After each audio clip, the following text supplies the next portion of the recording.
अरे भाई, क्रिप्टो से पैसा कमा लिया, वाह, दो ताली। मगर इनकम टैक्स था क्या? बाइनेंस, वजीरेक्स, कॉइनडीसीएक्स, चाहे जिस ऐप पे ट्रेडिंग करी हो तुमने क्रिप्टो के अंदर, इनकम टैक्स कौन भरेगा?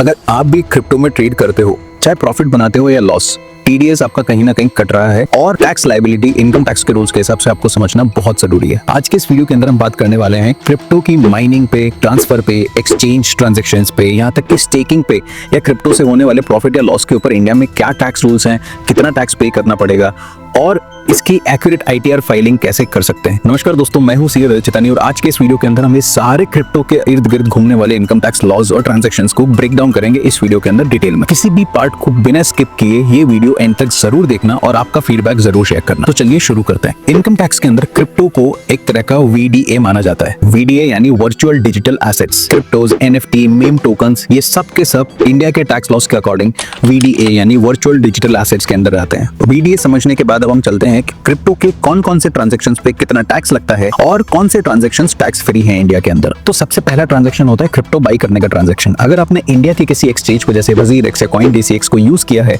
तो आपका 1% टीडीएस वहां एक्सचेंज कलेक्ट करता है आपसे क्रिप्टो खरीदने वाले अमाउंट के ऊपर। तो वो आपका 1% टीडीएस, हालांकि आप आईटीआर रिटर्न फाइलिंग के समय पे उसको क्लेम कर सकते हो या उसका टैक्स क्रेडिट यूज कर सकते हो। नेक्स्ट फॉर्म ऑफ ट्रांजैक्शन होता है जब हम क्रिप्टो सेल करते हैं। तो क्रिप्टो सेल करने पे जो भी आपको प्रॉफिट हुआ है, ध्यान रखिएगा मैं यहाँ लॉस की बात नहीं कर रहा हूँ, जो भी आपको प्रॉफिट हुआ है उस पे गवर्नमेंट चार्ज करेगी आपसे सीधा 30% टैक्स। इसके अंदर ना तो आपको कोई इनकम टैक्स स्लैब का बेनिफिट मिलेगा और ना ही कोई रिबेट का, यानी कि स्ट्रेट फॉरवर्ड 30% टैक्स। अब लेट्स से आपने क्रिप्टो के बदले कोई दूसरा क्रिप्टो ले लिया, आपने बिटकॉइन की जगह इथेरियम बाई कर लिया, तो वहां जो स्वैप ट्रांजैक्शंस हैं उसके ऊपर भी ऐसा माना जाएगा कि आपने बिटकॉइन को एक फेयर वैल्यू पे बेचा है और उसके अगेंस्ट में इथेरियम खरीदा है। तो जो बिटकॉइन बेचने वाला प्रॉफिट है, खरीदने से बेचने वाले प्रॉफिट पे, उस पे 30% टैक्स लगेगा और जो इथेरियम की प्राइस है वो हो जाएगी जिस फाइनल प्राइस में आपने बिटकॉइन को बेच के उस पर टैक्स पे किया है। अब एक और टाइप ऑफ ट्रांजैक्शंस जो इंडिया में बहुत ज्यादा चल रहा है कि क्रिप्टो से आपने कोई चीज बाई करी, लेट्स से आपने लैपटॉप बाई किया, मोबाइल फोन बाई किया, आपने दुबई से अपना क्रिप्टो भेज के वहां से कुछ मंगवा लिया। तो ऐसे ट्रांजैक्शंस के अंदर भी जितने का आपने सामान बाई किया है, लेट्स से मेरे पास एक क्रिप्टो है जिसकी वैल्यू 70,000 रुपए है ऐप के अंदर, बट मैंने उसको अपने किसी दोस्त को ट्रांसफर करके उससे एक 75,000 रुपए का लैपटॉप मंगवा लिया। तो मेरे लिए 75,000 रुपए हो गए उस क्रिप्टो की सेल वैल्यू और जो मेरी कॉस्ट वैल्यू है वो उसमें से लेस होने के बाद जो मेरा प्रॉफिट बचेगा उस पूरे प्रॉफिट के ऊपर फिर से 30% टैक्स लगेगा। अब ऐसे भी ट्रांजैक्शंस हैं जहां पे क्रिप्टो में कोई टैक्सेशन नहीं लगता। जैसे कि सबसे पहला ट्रांजैक्शन आपने क्रिप्टो होल्ड करके रखा है।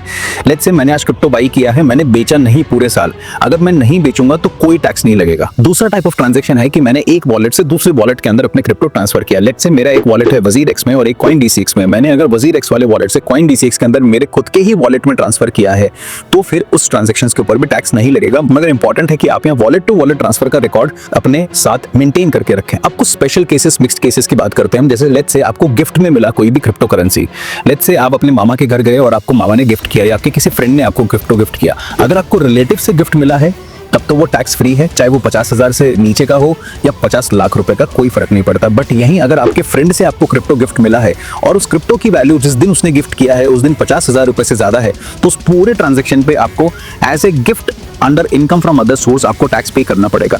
बस यहाँ पे इतनी सी अच्छी बात है कि यहाँ पे फ्लैट 30% टैक्स लगने की जगह आपकी स्लैब रेट के हिसाब से टैक्स लगेगा।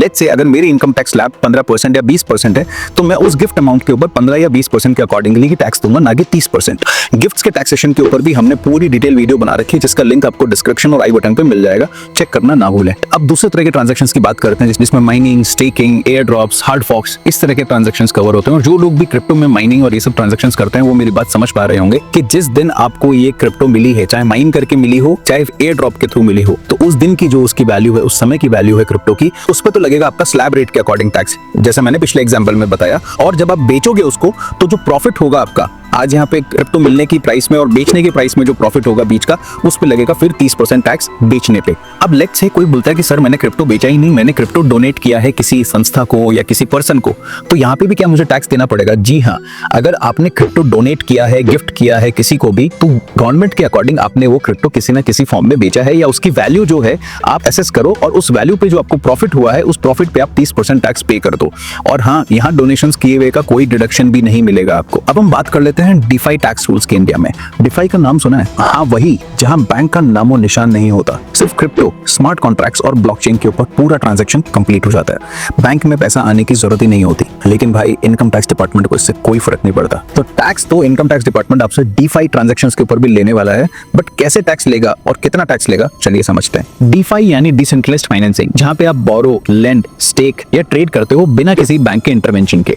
लेट्स से मेरे पास एक क्रिप्टो है जिसकी मुझे अभी जरूरत नहीं है, ना मेरा बेचने का प्लान है। अगर मैं वो क्रिप्टो किसी को लेंड कर देता हूं, यानी ब्याज पे दे देता हूं किसी और को यूज करने के लिए, तो ये लेंडिंग ट्रांजैक्शन हो गया। स्टेकिंग कर सकता हूं मैं, किसी कई क्रिप्टो एक्सचेंजेस होते हैं जहां पे हम अपने क्रिप्टोस को स्टेक करके उस पे इंटरेस्ट भी अर्न कर सकते हैं। तो स्टेक करना, लेंड करना, ये सब जो ट्रांजैक्शंस हैं, उस पे जो मेरे को एडिशनल इंटरेस्ट अर्न होगा वो टैक्सेबल होगा। चाहे आप यूनिस्वैप यूज करो, कंपाउंड यूज करो, ब्रेव ब्राउजर यूज करो या फिर पैनकेकस्वैप, इनकम मिली है तो टैक्स तो पे करना ही पड़ेगा। हमारे यहाँ ऐसा ही होता है। अब कितना, चलिए समझ लेते हैं। अभी तक इंडिया में डिफाई के लिए कोई स्पेसिफिक रूल्स नहीं बने, इसलिए इंडिया के सारे टैक्स एक्सपर्ट्स आपके डिफाई से होने वाले गेन्स या लॉसेस को वीडीए यानी वर्चुअल डिजिटल एसेट्स की कैटेगरी में ही डाल के उसको टैक्स कर रहे हैं। यहाँ पे अब आपको समझना होगा कि जो आपको स्टेकिंग से इनकम आ रही है, इंटरेस्ट के फॉर्म में इनकम आ रही है, उस पे तो आपकी स्लैब रेट के हिसाब से ही टैक्स लगेगा।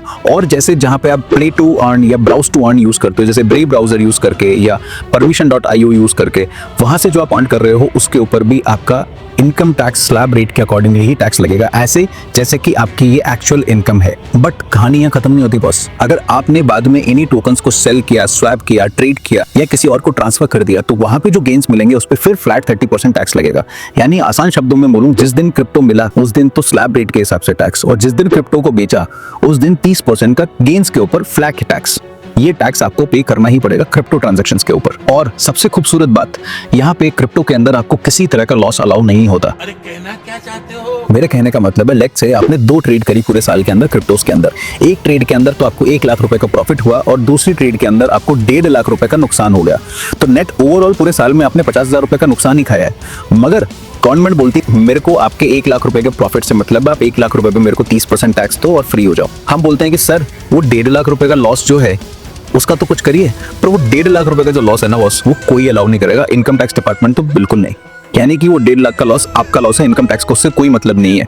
यहाँ पे शेयर्स वाले रूल्स नहीं चलते कि आपको गेन हुआ है और लॉस हुआ है तो आप नेट करके उस पर टैक्स पे कर दो। क्रिप्टो के अंदर गेन्स पे टैक्स लेगी गवर्नमेंट, लॉस का कोई फायदा नहीं। ना तो आप कैरी फॉरवर्ड कर सकते हो, ना सेट ऑफ कर सकते हो, क्रिप्टो की भी गेन से सेट ऑफ नहीं कर सकते। अब चलिए चलते हैं अगले पार्ट की ओर, जहां पे हम समझेंगे क्रिप्टो ट्रेडिंग के अंदर आईटीआर फॉर्म कैसे फाइल करना है। आपको इनकम टैक्स पोर्टल पे लॉगिन करना है। लॉगिन करने के लिए आपको अपना PAN number as a user ID डालना है और पासवर्ड जो भी आपने चूज किया है। पासवर्ड पुट इन करके आप लॉगिन करेंगे, वहां पे जाके आपको ऊपर एक टैब मिलेगा, उस टैब में लिखा होगा फाइल आईटीआर। वहां जाके आप असेसमेंट ईयर 25-26, अगर आप फाइनेंशियल ईयर 24-25 के लिए आईटीआर भर रहे हैं तो आपका असेसमेंट ईयर होगा 25-26। जब आप स्टार्ट न्यू फाइलिंग पे क्लिक करेंगे तो आपसे आईटीआर फॉर्म चूज करने बोलेगा। यहाँ पे क्रिप्टो में ट्रेड करने वाले लोग आईटीआर 1 या आईटीआर 4 नहीं यूज कर सकते। आपको क्रिप्टो की ट्रेड ट्रांजैक्शंस को आईटीआर 2 या आईटीआर 3 के अंदर ही रिपोर्ट करना पड़ेगा, वो भी शेड्यूल वीडीए यानी वर्चुअल डिजिटल एसेट्स वाले शेड्यूल के अंदर। आईटीआर 2 उन लोगों के ऊपर एप्लीकेबल है जो इंडिविजुअल एचयूएफ हैं और मेन इनकम अपनी सैलरी से कमाते हैं। इसके अलावा क्रिप्टो ट्रेड या capital gain transactions, dividend income, income from other sources हो सकती हैं। तो वो लोग जिनकी कोई बिजनेस इनकम नहीं है, वो लोग आईटीआर 2 के अंदर अपने क्रिप्टो ट्रांजैक्शंस को रिपोर्ट करेंगे। और वो लोग जिनकी कोई ना कोई बिजनेस इनकम है या फिर क्रिप्टो को एज ए हॉबी या पैसिव इन्वेस्टर नहीं, एक तो क्रिप्टो के अंदर एक्टिवली ट्रेड करके अपना बिजनेस रन कर रहे हैं, तो वो लोग आईटीआर 3 के अंदर अपने क्रिप्टो ट्रांजैक्शंस के प्रॉफिट्स एंड गेन्स को रिपोर्ट करेंगे। अब क्रिप्टो की फाइलिंग के अंदर आप सीधा शेड्यूल वीडीए के अंदर चले जाइए। अब सर ये शेड्यूल वीडीए क्या है, ये क्या नया लफड़ा है, इसको समझाइए। चलिए शेड्यूल वीडीए को समझते हैं क्या है और कैसे भरना है। शेड्यूल वीडीए एक शेड्यूल है इनकम टैक्स रिटर्न फॉर्म के अंदर, जिसके अंदर आपको वर्चुअल डिजिटल एसेट से होने वाले ट्रांजैक्शंस की पूरी रिपोर्टिंग करनी पड़ती है, जैसे date of purchase, amount of purchase, quantity purchase, date of sale, amount of sale, quantity sold, ताकि नेट प्रॉफिट या लॉस उसके अंदर निकल के कैलकुलेट हो जाए। जो नेट प्रॉफिट या लॉस है वो इनकम टैक्स डिपार्टमेंट ऑटोमेटिकली खुद कैलकुलेट करेगा। चलो सबसे इंपॉर्टेंट स्टेप पे आते हैं, क्रिप्टो की नेट फाइनेंशियल ईयर की रिपोर्ट बनाना। मतलब बाई सेल की डेट, क्रिप्टो का नाम, कितनी क्वांटिटी खरीदी, किस प्राइस में खरीदी थी, किस प्राइस में बेची और मुझे कितना प्रॉफिट या लॉस हुआ, क्योंकि ये प्रॉफिट ही डिसाइड करेगा कि 30% टैक्स किस पे लगेगा। तो इंपॉर्टेंट है कि ये शेड्यूल और ये डिटेल्स आप एक्यूरेटली बना के रखें। अब बहुत सारे लोग क्रिप्टो के ऊपर टैक्स और प्रॉफिट कैलकुलेट करने में कंफ्यूज हो जाते हैं, तो सबसे इंपॉर्टेंट है क्रिप्टो के प्रॉफिट का कैलकुलेशन कैसे होता है उसको भी हम डिटेल में स्टेप बाय स्टेप समझ लेते हैं। सबसे पहली चीज है कि क्रिप्टो की कॉस्ट क्या मानी जाएगी। जिस प्राइस में आपने क्रिप्टो को अगर एक्चुअल में बाई किया है तो वो आपकी कॉस्ट प्राइस मानी जाएगी उस क्रिप्टो को बाई करने की। मगर लेट्स से आपको क्रिप्टो अगर कोई इनकम फॉर्म में या कोई स्टेकिंग फॉर्म में मिला है तो आपको क्या करना है, तो वहां पे उस दिन की जो फेयर वैल्यू है क्रिप्टो की वो आपकी कॉस्ट पकड़ी जाएगी। बट ध्यान रहे यहाँ पे गिफ्ट या माइनिंग या जिस भी तरह से आपको क्रिप्टो मिल रहा है वो जो वैल्यू आप यहाँ कॉस्ट में पकड़ रहे हैं उस कॉस्ट वैल्यू का आप कहीं और दूसरे शेड्यूल के अंदर, शेड्यूल बीडीए नहीं, किसी और जैसे इनकम फ्रॉम अदर सोर्सेज या income from business and profession के अंदर आप उसका टैक्स पे कर रहे हैं। और सबसे इंपॉर्टेंट बात यहाँ पे बाई और सेल या ट्रांजैक्शन फीस जो है आपकी कॉस्ट का पार्ट नहीं हो सकता।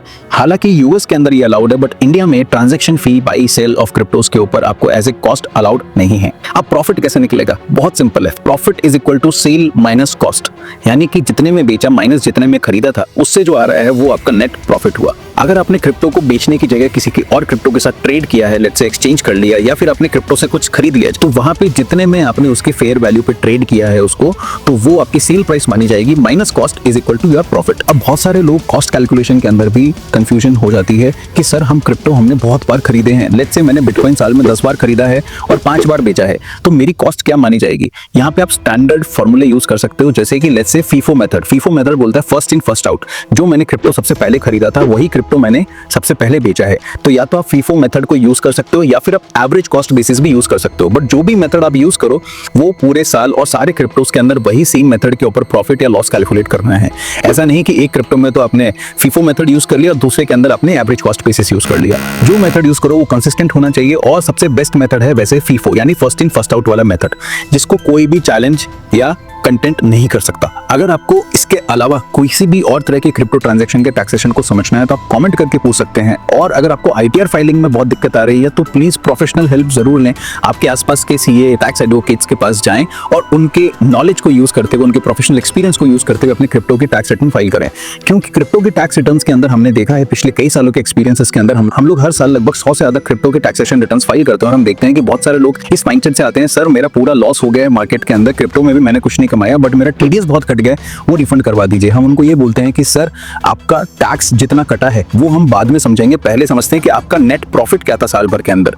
वो लोग बोलते हैं कि सर हमारे को नेट प्रॉफिट हुआ ही नहीं है, नेट तो लॉस है। पर हम बोलते हैं कि सर सिर्फ प्रॉफिट वाले ट्रांजैक्शन बताइए मुझे ट्रेड वाइज कितना प्रॉफिट हुआ है, क्योंकि लॉस का सेट ऑफ क्रिप्टो के अंदर नहीं मिलता। तो जो प्रॉफिट हुआ है उसके ऊपर 30% टैक्स पे कीजिए और इसके अलावा कोई आपका एक्स्ट्रा टैक्स कटा हुआ है तो वो आपको रिफंड ऑटोमेटिकली जरूर मिलेगा।